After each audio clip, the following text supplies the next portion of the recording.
JDU ने अपने कार्यालय में एक बैठक का आयोजन किया। इस बैठक में संगठन का विस्तार किया गया, साथ ही नए लोगों को भी जोड़ा गया। इस दौरान प्रेस वार्ता का आयोजन हुआ और जेडीयू के सदस्यों ने कहा कि अगर हमें एक बार मौका मिले तो झारखंड को सुशासन रूप से चलाएंगे। यह सरकार झारखंड को विकास देने में बिल्कुल भी सक्षम नहीं है। एक बार हमें मौका मिलना चाहिए। साथ ही भाषा विवाद को लेकर उन्होंने क्या कुछ कहा, आइए सुनते हैं। ऐसी ही तमाम खबरों के लिए आप देखते रहिए द नेटवर्क। साथ ही हमारे चैनल को सब्सक्राइब करना न भूलें। वहाँ के लोगों का कहना है, हम वहाँ गए थे तो वहाँ के लोगों का कहना है कि वहाँ के बीडीओ और सीओ जो है वो मनरेगा योजना में बहुत बड़ा घोटाला कर रहे हैं। पेपर में कुआं बन गया, तालाब बन गया, पर जमीन में कुछ नहीं है। इस पर क्या कहेंगे? देखिए, मनरेगा आज से 10 साल पहले बहुत लाभकारी योजना थी जिससे गांव में काम होते थे। आज मनरेगा की आवश्यकता नहीं है, हम आपको बता रहे हैं। मनरेगा का मतलब हो गया लूटो और खाओ। अब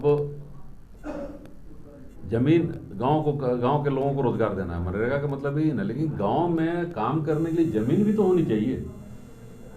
अब सरकारी कुआं कहाँ बनाएंगे? सरकार के पास कोई जमीन ही नहीं है। अब सरकारी सड़क किधर बनाएंगे? सरकार के पास कोई जमीन ही नहीं है। या तो ये जमीन गांव के बंदोबस्त कर दिए, चाहे इनको भूदान से मिला हो, चाहे ग्रामदान से मिला हो, चाहे इनको सीलिंग से मिला हो। सारे जमीनें किसी न किसी को, जो सीओ आया बेदर्दी के साथ उसको बंदोबस्ती में डाला है। अभी तो कल के दिन लोहरदगा में एक शिशु मंदिर के बच्चे जहां खेलते थे जिस मैदान को, उसको भी कल सीओ बंदोबस्ती कर दिया है, जो प्ले ग्राउंड को। एक तरफ सरकार कहती है कि बच्चों को हम स्पोर्ट्स का बढ़ावा देंगे, बच्चों को खेलने के लिए मैदान देंगे, और दूसरी तरफ वो सरकार में बैठे हुए लोग उस जमीन को बंदोबस्ती में लगे हुए हैं। तो ये सरकारी पदाधिकारी, बीडीओ, सीओ तो सिर्फ सरकार के जमीन को बेचने में लगे हुए हैं, बंदोबस्त नहीं कर रहे हैं, बेच रहे हैं। और यही कारण है कि मनरेगा में से बड़ा घोटाला तो अब कोई घोटाला हो ही नहीं सकता है। लेकिन जब यही लोग वीडियो पास शिकायत करने जाते हैं तो वीडियो साहब बोलते हैं कि जिसके पास शिकायत करना आगे कर जाओ, चाहे डीसी पास जाओ, कुछ नहीं होने वाला। सही माने बोलो, डीसी पास जाते और कुछ नहीं होता है। तो हिराकी सिस्टम से जो प्रशासन मिला हुआ है और लूट खसोट हो रहा है, इस पर क्या कहेंगे? पूरा का पूरा सिस्टम करप्ट हो गया। सिस्टम बना हुआ है, करप्ट नहीं है, ये सिस्टम बना हुआ है। तो ये चेन को कैसे तोड़ा जाए? टूटेगा ही नहीं। चेन को तो जनता तोड़ सकती है, हम लोग को जनता मौका देगी, देखिए तोड़ देंगे। जहाँ तक संगठन की बात है, बिहार से ही नहीं, आपको मजाक नहीं कर रहे हैं, आप लोगों को ध्यान में नहीं होगा। हम विजिलेंस में यहाँ पर 7 साल वाइस चेयरमैन रहे हुए हैं। हमने बाबूलाल मरांडी के साथ काम किया, हमने अर्जुन मुंडा के साथ काम किया, हम 6-7 दिन शिबू सोरेन के साथ भी काम किए हैं, हमने मधुगुड़ा के साथ भी काम किया, आपको बताते हैं। और हम तो शीला किसको रपास को भी ले लिए थे अरेस्टिंग में। तो आईएएस के अरेस्टिंग में क्या कहते हैं, सीएम का सिग्नेचर चाहिए था, नहीं तो राजीव अरुण एक्का और शीला किसको रपास दोनों जेल में रहते। सर, राजधानी रांची में बहुत सारी ऐसी जगह है जहां पर अभी हाल ही में 17 बिल्डिंगों के 29 दुकानों को तोड़ने का आदेश दिया गया था। दिया है, उससे मुख्यमंत्री पैसा वसूल रहे हैं। इतना इजी मनी और कहाँ मिलेगा कि आपको हम बढ़ाते जा रहे हैं, आप कमाते जाइए और हमको देते जाइए।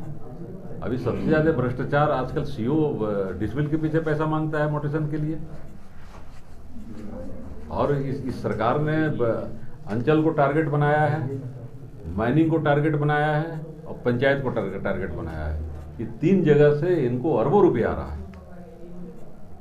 तो जहाँ पर कमाने वाला सरकार है, जहाँ कमाई कर रही है, तो काहे पंचायत चुनाव कराएगा? आपका सीधा कहना है कि पंचायत चुनाव नहीं कराने का विचार बना रही है। भ्रष्टाचार है, उसके पीछे भ्रष्टाचार है। जब तक यहाँ के लोग जागरूक नहीं होंगे, पंचायत अपने अधिकार के लिए लड़ेगा नहीं, तब तक हमको नहीं लगता है कि हेमंत सोरेन पंचायत चुनाव कराएंगे। भाषण रोज देंगे। कल प्रेस कॉन्फ्रेंस में मोर्चा युवा, झारखंड युवा प्रकोष्ठ यहाँ बोलते हैं हम लोग, जनता दल यू में, इसकी आज कंप्लीट घोषणा कर दी गई है। पहले सिर्फ अध्यक्ष की घोषणा हुई थी, उसके कार्यकारी अध्यक्ष बनाए गए हैं प्रमोद राउत, जो उनका के रहने वाले हैं। पूरी टीम हमारी बन गई है, उपाध्यक्ष, महासचिव, सचिव। वो अध्यक्ष किए हैं कि नहीं? आप लोग नहीं किए, हमारे कोष का जरूरत नहीं है आप लोग, कोई बात नहीं। कार्य समिति के सदस्य, सारे जिला अध्यक्ष, ये सब सारे घोषणा कर दिया गया। सबसे बड़ी कमाई जो है सो पंचायत में जिनको एक्सटेंशन मिला, पंचायत में फंड कितना जा रहा है देखिए, उसका 50% पैसा ये लोग ले रहा है। सीओ ग्रामीण अंचल में 1 डिसमिल में इतना पैसा लेंगे, और नगड़ी का तो रेट आपके बगल का है, नगड़ी और नामकुम और कांके का रेट तो प्रकाष्ठा में है। और जमीन एक ऐसा चीज है कि रोज खरीदी बिक्री होता रहता है। बेसिकली भाषा द्वितीय राजभाषा का जरूरत कहाँ पे है? हमारे 3rd ग्रेड और 4th ग्रेड की नौकरी के चलते। जदुनाथ पांडे कुछ अति बोल रहे थे कि इंग्लिश हमारी भाषा नहीं है, लेकिन जो भाषा पूरे दुनिया में माना जाता है, आज अगर उसको हम रिजेक्ट कर दें, उसको हटा दें, इसका मतलब हम ग्लोबल दुनिया में कंपटीशन नहीं करना चाहते हैं। तो भारतीय जनता पार्टी के लोग कभी कभी अति बोलने लगते हैं। राष्ट्र प्रेम यही सब में दिखता है, इसमें नहीं दिखता है कि भाई हमारा समाज कैसे आगे बढ़ेगा, इसमें राष्ट्र प्रेम नहीं दिखता है।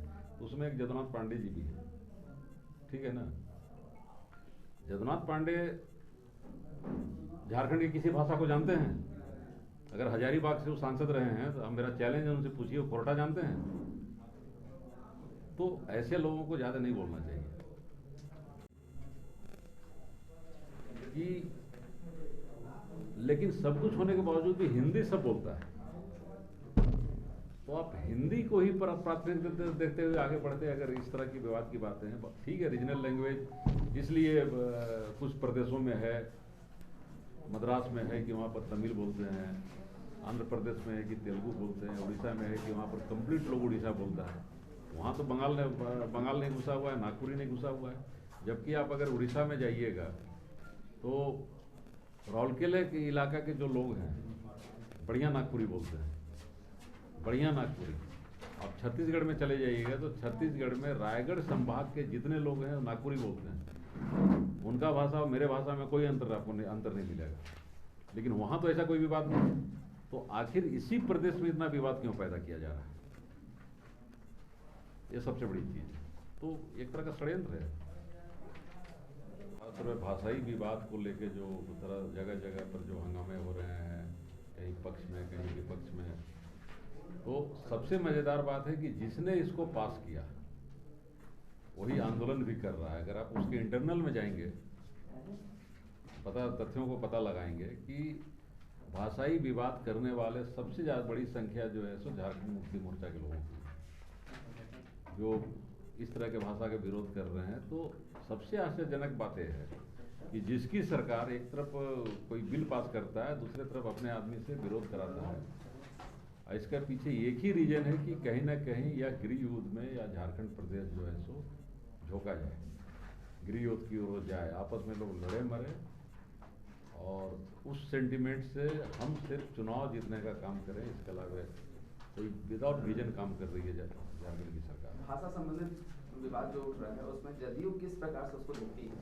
नहीं, जदयू का सोच कहना है कि पहले तो आपको सर्वे कराना चाहिए था, और सर्वे कराने के बाद आपको देखना चाहिए कि किन किन भाषाओं के लोगों को यहाँ पर 4th ग्रेड 3rd ग्रेड की नौकरी की आवश्यकता है। अगर 4th ग्रेड और 3rd ग्रेड की नौकरी की, मान लीजिए अगर हम बांग्ला भाषा बोलते हैं, तो बांग्ला भाषा अगर हम बोलते हैं और हमको 4th ग्रेड 3rd ग्रेड की नौकरी की, मान लीजिए हम ये बात बोले कि 4th ग्रेड 3rd ग्रेड की नौकरी की आवश्यकता नहीं, तो यहाँ पर द्वितीय भाषा की मान्यता का कोई मतलब नहीं है उसका। जो भी भाषा को यहाँ पर एडॉप्ट करना है तो उनकी स्थिति देखते हुए, आर्थिक स्थिति देखते हुए उस भाषाई को बोलने वाले लोग। अब जैसे पलामू में हम भोजपुरी का विरोध नहीं कर सकते हैं कि पलामू में भोजपुरी बोलते हैं।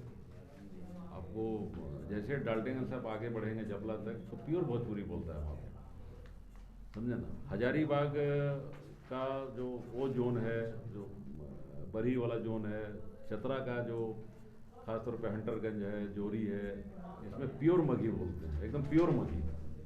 उनके मगही को सुन के और गया जिला के मगही को सुन के कोई आपको अंतर नहीं आएगा। लेकिन ये जो लोहरदगा का इलाका है, दक्षिण छोटनागपुर का जो इलाका है खासतौर पे, तो यहाँ पर जात समाज के हिसाब से कोरठा चलता है, कुड़ुक चलता है, और जनरल मास दोनों, चाहे आदिवासी समाज का लोग हो चाहे गैर आदिवासी समाज का लोग हो, ये लोग नागपुरी बोलते हैं। आप अगर बुंडू इलाका में चल जाएगी तो पंचपरगनिया बोलते हैं। तो यहाँ पर कष्टों का और हम गठन करने वाले हैं, पिछड़ा प्रकोष्ठ, आदिवासी प्रकोष्ठ, महिला अध्यक्ष का भी हम लोगों ने मनोनयन कर दिया है। उनकी टीम अभी बनी नहीं है, और ज़रूरत के हिसाब से कुछ प्रकोष्ठों का हम लोग निर्माण भी करेंगे। इस तरह से यूथ हम लोग जदयू को यहाँ पर मजबूत करने का प्रयास कर रहे हैं। मीडिया के माध्यम से ये जानकारी देना चाहता हूँ कि युवा जदयू झारखंड प्रदेश कमेटी की घोषणा की जा रही है। चूँकि प्रदेश अध्यक्ष 1 महीना पहले ही घोषित हो चुके हैं, आज उनके टीम के कुछ सदस्यों यानी 49 सदस्यों की घोषणा की जा रही है। उसमें एक वर्किंग प्रेसिडेंट बनाया गया है प्रमोद कुमार राउत, जो कि दुमका से आते हैं, और 4 उपाध्यक्ष बनाया गया है, 3 महासचिव और 6 सचिव, टोटल 49 सदस्यों की घोषणा की गई है।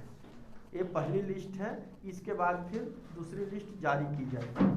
और हमारे राष्ट्रीय अध्यक्ष यूथ के श्री संजय कुमार जी मार्च में 6 मार्च को झारखंड प्रदेश यूथ के प्रदेश कमेटी का मिलन समारोह में आएंगे। सदस्यता प्रदेश सदस्यों को संबोधित करने के लिए, और उस पर संगठन और यूथ के आगे का रणनीति तैयार करने के लिए, उस यूथ से विचार विमर्श करने के लिए 6 मार्च को आएंगे।